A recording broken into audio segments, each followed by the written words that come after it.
On Minecraft Xbox 360 Edition, or any Legacy Console Edition, if you are to go invisible and fall in the void, you'll survive forever because you're invincible. You've probably seen a few videos of people falling in the void for a while, or maybe even some point in time you have yourself too. Whether it was for a few minutes or maybe an hour, but nothing really seemed to happen. Have you ever wondered in that moment if there was an end to the void? On the Xbox 360 edition, of course. There's probably a good chance you've seen SPD's video on how deep the void is on Minecraft Java Edition. If you haven't watched it, I recommend you do, it's very interesting. However, the void on the Xbox 360 is a bit odd and more complex than Java Edition. Before going in depth with the void, no pun intended, I should probably clarify that Minecraft Java Edition mainly runs as a 64-bit game. As the Xbox 360 Edition, the game runs as a 32-bit game. This will be important soon. With that out of the way, how deep is the void on Minecraft Xbox 360 Edition? If you try to search any videos related to falling in the void on the Xbox 360 Edition, chances are you aren't going to find much. And if you do, people don't really make it that far. Now, the start of this story is going to be pretty odd.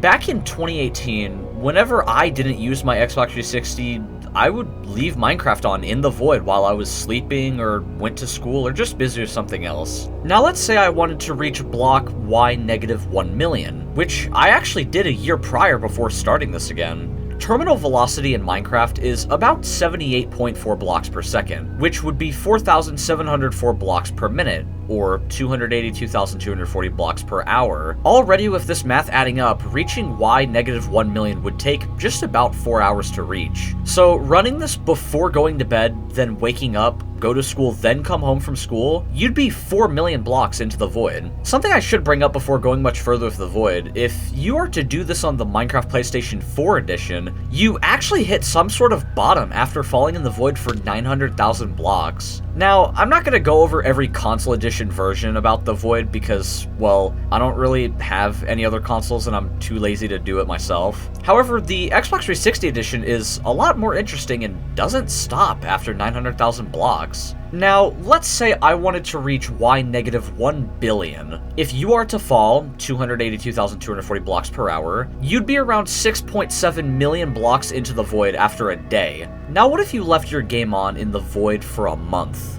Would you have passed Y-1,000,000,000 long beforehand?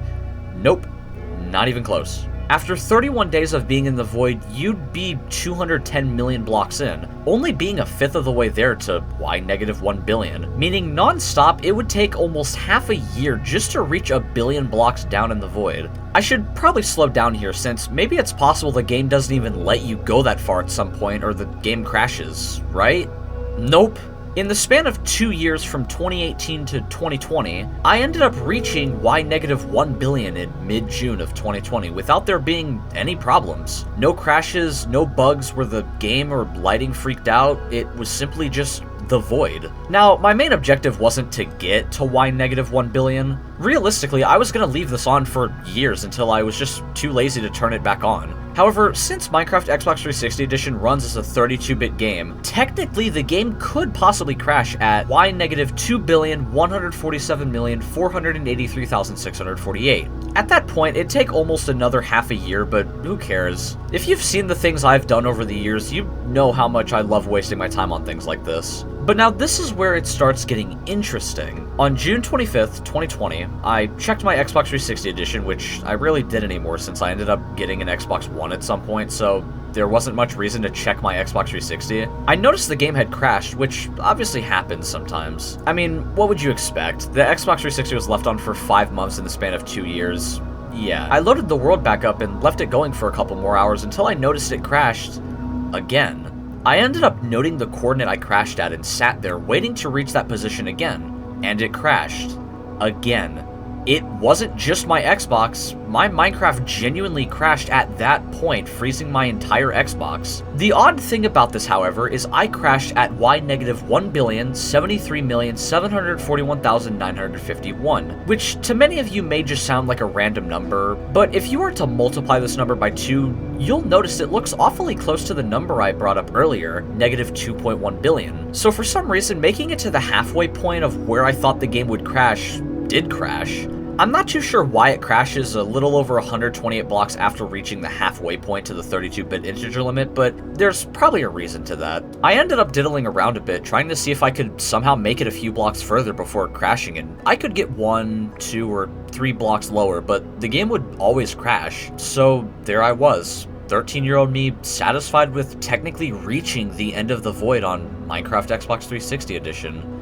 Or so I thought. Fast forward to nearly 4 years later, I, for some reason a few weeks before uploading this video, got Zenio, which is an emulator to play a good majority of the Xbox 360 games on PC, including Minecraft Xbox 360 Edition. You can change the timescale or speed up the game on Xenia, meaning you could reach the point where I crashed on my original Xbox in the span of a few days, which is exactly what I did. And to my surprise, the game crashed at the same spot. Unlike my Xbox 360 itself just freezing and wasting minutes of my time, Xenia would give you a crash dump, basically containing some contents of memory the moment the game crashed. Now, personally, I'm not good with crash dumps or any of this, but by the looks of it and what I've gathered, you can notice the position I crashed at looking at a few floating points. You can also notice the just about infinite and NAND floating points as well. So what is this representing and how did this happen? And I don't really have an exact answer to this. However, it's possible that depending on what your character speed is, traveling past this specific Y coordinate could avoid the crash. I may be wrong on this, of course, because again, I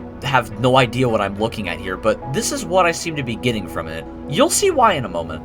I diddled around a while longer since I could restart Minecraft on Xenia much quicker and could experiment around a bit more. However, a few minutes of messing around, I passed where the game would crash. All of a sudden, the game just didn't crash at all around this position. This surprised me despite not knowing what I did to all of a sudden pass something that I thought was the end of the void. I gave it a minute and fell thousands of blocks without nothing crashing or breaking the game. Everything seemed to run like normal. Eventually, I found my Xbox 360 itself again and set it up. And after about 2 hours of getting everything ready, I managed to pass where I originally crashed 4 years ago. I still don't know why the game crashes or what many registers and floating points mean, but for some reason doing something as different as saving the game a bit below where the game crashes and slowly fall around with an elytra in some way at some speed just causes nothing to break or crash. Eventually, I decided to just leave my Xbox 360 on in the void, despite I already had Xenia running as well and would fall in the void much faster. About a day went by and Minecraft seemed to crash on Xenia for the exact same reason, at y-1,202,590,848. To me, this number just seems entirely random and has no correlation with anything, and I don't know why it specifically crashes here. Though, searching this number value on Google gives some sort of GitHub thread, but it didn't seem to get me anywhere, but I imagine it's connected to something in a way.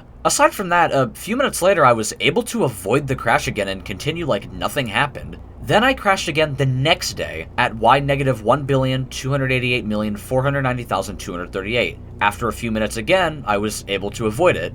And then the next day I crashed again, and again, and again. However, when I was trying to pass this, I must have accidentally saved a bit too low because trying to load the world in any way just hard-locked and crashed my game, meaning these 2 weeks were gone to waste. I immediately thought afterward if there was a way to change my Y-coordinate position so I wouldn't crash. I tried finding and using a few tools to read and modify the world save data, but couldn't really get anything. The tools I used either couldn't read it or it wouldn't support Xbox 360 Edition worlds. I stumbled upon Universal Minecraft Tool, which I've heard of years ago, however, it requires a paywall. Although I eventually, after half an hour, found MCC Tool Chest, which was exactly what I needed. No paywall, and it supported Xbox 360 Edition worlds. I dragged the world save data, and there it was. All of the data in the world, including my position coordinates, which you can see exactly where I crashed. I changed the Y coordinate to -200 million as a test, and upon reloading everything, it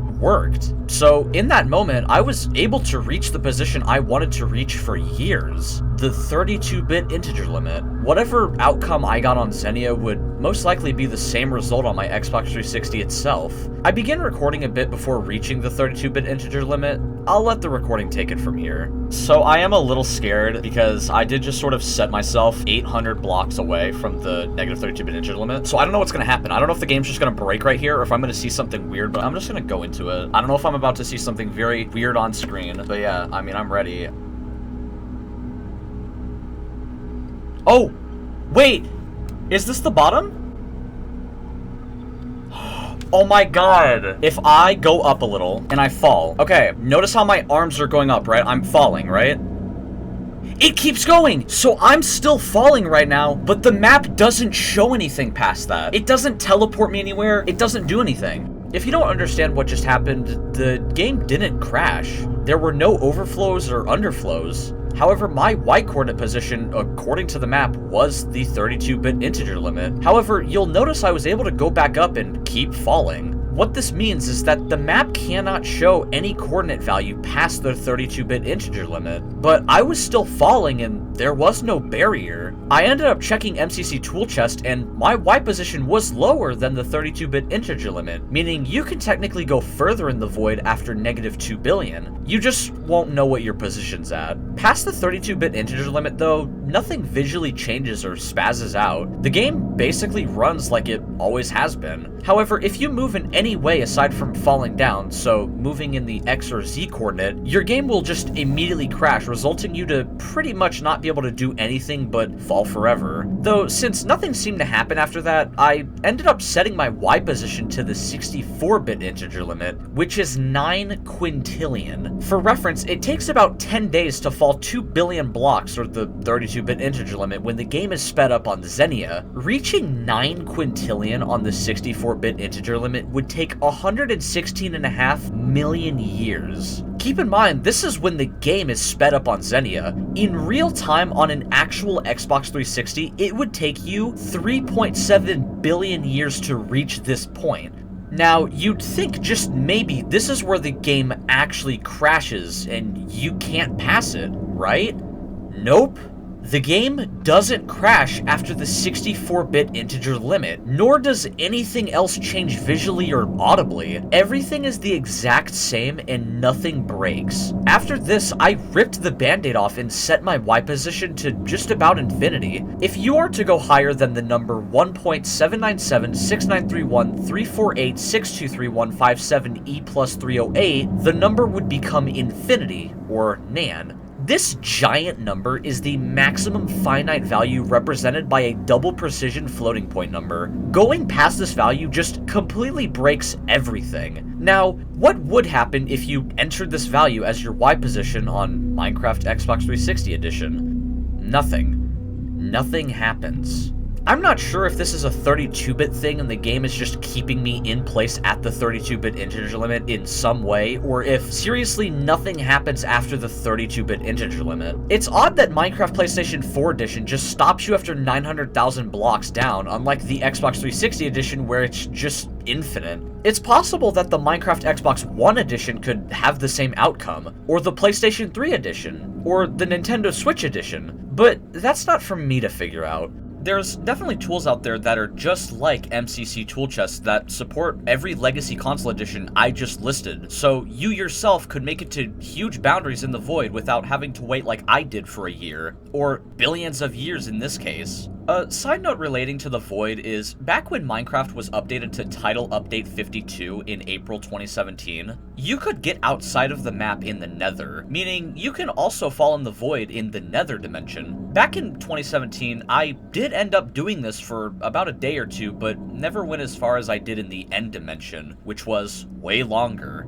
Maybe falling in the void in the Nether dimension might be different or visually spaz out than falling in the void in the End dimension, which nothing changes. But again, that's not for me to figure out. Not to mention, the skybox when falling in the void in the Nether dimension is pitch black, unlike the purplish inkiness in the End dimension's void. The Minecraft Xbox 360 Edition void is so ominous, giving some sort of sensation of this inky abyss. It's disorienting, just falling in an infinite silent void. It's surreal bypassing the boundaries of the void and has some unnerving quality to it.